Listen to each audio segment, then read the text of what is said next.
مسیلمہ کذاب کی طرف ہے۔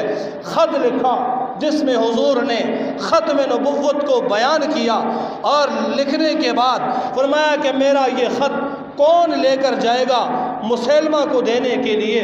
مسیلمہ کے پاس خط لے کے جانا ایسے تھا جیسے موت کے منہ کے اندر جانا ہے، کیونکہ اس خط کے مضمون کے اندر بڑی سخت باتیں لکھی ہوئی تھیں۔ کہا کون لے کے جائے گا یہ خط؟ ایک غریب صحابی ہیں اور وہ جسم سے بھی کمزور اور لاغر ہیں، مالی اعتبار سے بھی کمزور ہیں۔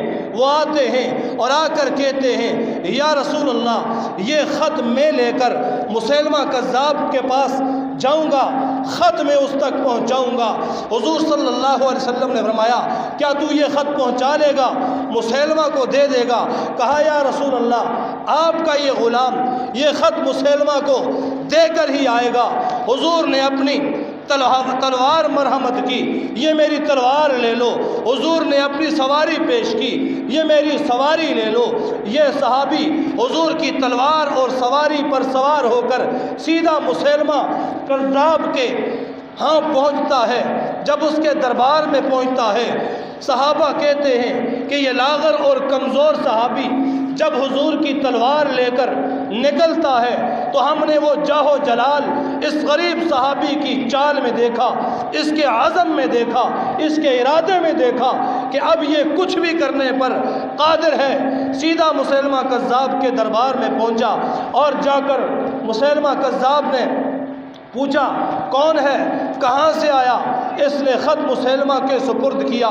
مسیلمہ نے خط پڑھا، خط پڑھنے کے بعد سوال کیا اس صحابی سے اتشہد ان محمد الرسول اللہ، کیا تو یہ گواہی دیتا ہے کہ محمد صلی اللہ علیہ وسلم اللہ کے رسول ہیں؟ تو اس صحابی نے کہا اشہد ان محمد الرسول اللہ، میں گواہی دیتا ہوں محمد صلی اللہ علیہ وسلم اللہ کے رسول ہیں۔ مسیلمہ نے دوسرا سوال کیا اتشہد انی رسول اللہ، کیا تو یہ گواہی دیتا ہے کہ میں مسیلمہ کذاب اللہ کا رسول ہوں؟ اس صحابی رسول نے کہا کہ مجھے سنائی نہیں دیتا، مجھے آواز نہیں آتی۔ مسیلمہ نے دوبارہ کہا اتشہد ان محمد الرسول اللہ، کیا محمد کو رسول مانتا ہے؟ کہا نعم اشہد ان محمد الرسول اللہ، جانتا ہوں، مانتا ہوں حضور اللہ کے رسول ہے۔ پھر سوال دہراتا ہے مسیلمہ کیا تو یہ بھی مانتا ہے کہ انی رسول اللہ، میں اللہ کا رسول ہوں؟ یہ صحابی پھر کہتا ہے کہ مجھے آواز نہیں آتی۔ تیسری بار کیا، تیسری بار بھی یہی جواب دیا۔ کہنے لگا اپنے سپاہیوں سے لے جاؤ اسے ذرا مارو، اس کو صحیح کرو۔ یہ سنتا تو ہے لیکن میری نبوت کی بات نہیں سنتا۔ جب محمد کے بارے میں سوال کرتا ہوں کان اس کے صحیح ہو جاتے ہیں، جب اپنی نبوت کے بارے میں پوچھتا ہوں یہ بہرا بن جاتا ہے، سنتا نہیں ہے۔ اس پر تشدد کرو، تشدد کر کے جب لایا جاتا ہے دربار میں دو بندے پکڑ کر کھڑا ہوتے ہیں، پھر مسیلمہ کہتا ہے اتشہد انی رسول اللہ، کہ کیا تو گواہی دیتا ہے کہ میں مسیلمہ اللہ کا رسول ہوں؟ وہ صحابی کہتا ہے لا اسمعو، تیری آواز میں سن نہیں پا رہا۔ پھر وہ کہتا ہے اتشہد ان محمد الرسول اللہ، کیا تو گواہی دیتا ہے کہ محمد اللہ کے رسول ہیں؟ یہ فرماتے ہیں اشہد ان محمد الرسول اللہ۔ مسیلمہ کہنے لگا اچھا اب بات سن میری، میں تجھے قتل کر دوں گا، میں تیرے ایک ایک عضو کو کاٹ دوں گا اگر تو نے میری بات کا جواب نہ دیا۔ اس نے کہا اپنی ہمت پوری آزما لے، یہاں پر محمد کا غلام کھڑا ہے، سچے نبی کا وفادار ساتھی کھڑا ہے، تو کچھ نہیں کہلوا سکتا۔ مسیلمہ کذاب نے تلوار سے ایک بازو تن سے جدا کر دیا، پھر یہی سوال کیا۔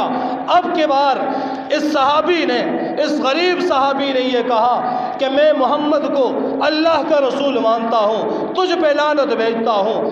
دوسرا بازو کاٹ دیا، ٹانگ کاٹ دی، دوسری ٹانگ کاٹ دی، حتیٰ کہ زبان بھی کاٹ دی، زبان بھی کٹ گئی، لیکن نبی کا یہ صحابی مسیلمہ کے سامنے جھکا نہیں ہے۔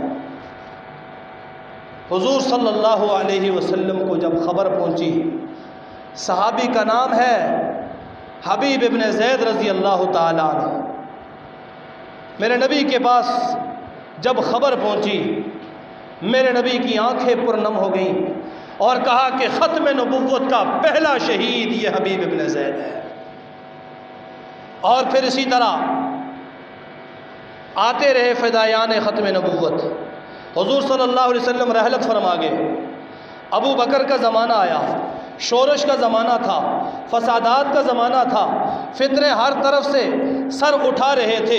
وہ فتنے جو جناب محمد رسول اللہ صلی اللہ علیہ وسلم کی زندگی میں دبے ہوئے تھے، چھپے ہوئے تھے، منافقین تھے، سامنے نہیں آ رہے تھے، حضور نے رحلت فرمائی، ہر طرف سے فتنوں کی بھرمار اٹھ گئی۔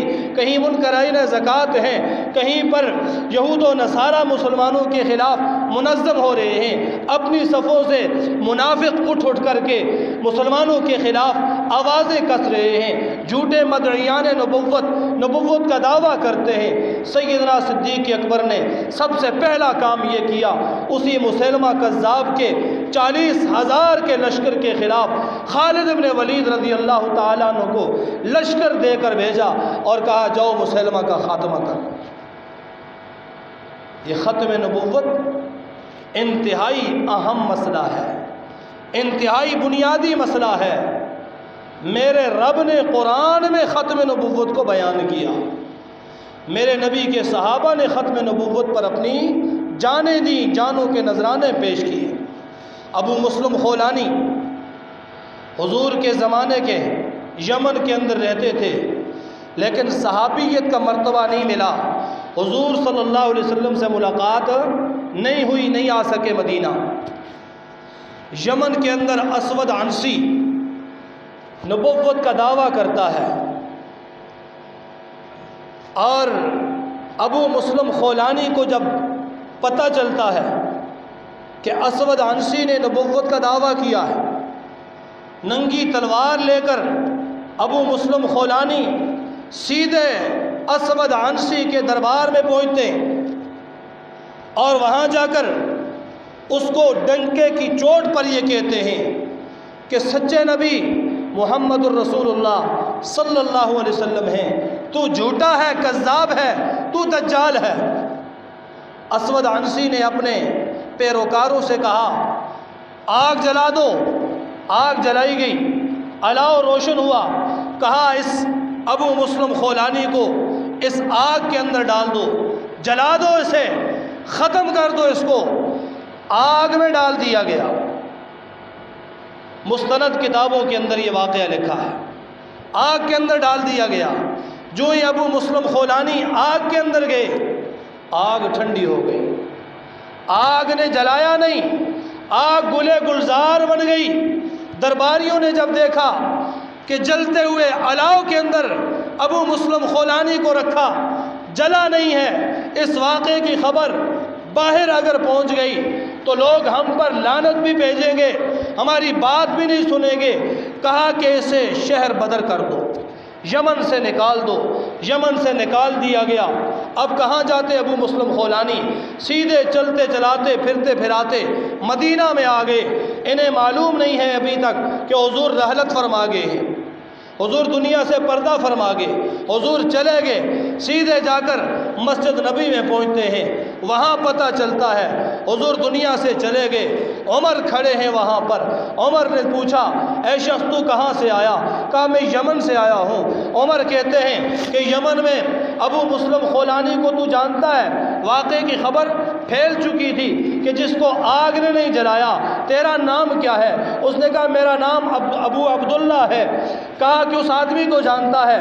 یہ خاموش ہو گئے۔ عمر نے پہچان لیا یہی مسلم خولانی ہے۔ کہا تو ہی مسلم خولانی ہے؟ میں تجھے اللہ کی قسم دے کر پوچھتا ہوں، بتا۔ کہا ہاں میں ہی ابو مسلم خولانی ہوں۔ ہاتھ پکڑا، پکڑ کر سیدھے ابو بکر کے پاس لائے اور کہا ابو بکر دیکھو کون آیا ہے، یہ یمن سے ابو مسلم خولانی آیا ہے۔ ادھر ابو بکر ہیں، ادھر عمر ہیں، دونوں یار نبی کے مسلم خولانی کی کندھے پہ ہاتھ رکھتے ہیں اور کہتے ہیں الحمدللہ، اللہ نے ہمیں آج وہ ہستی دکھا دی جس پر آگ گلے گلزار ہوئی۔ اس سے پہلے وقت کے پیغمبر تھے ابراہیم، جن کو آگ نے نہیں جلایا تھا، دوسرے یہ ہیں جن کو آگ نے نہیں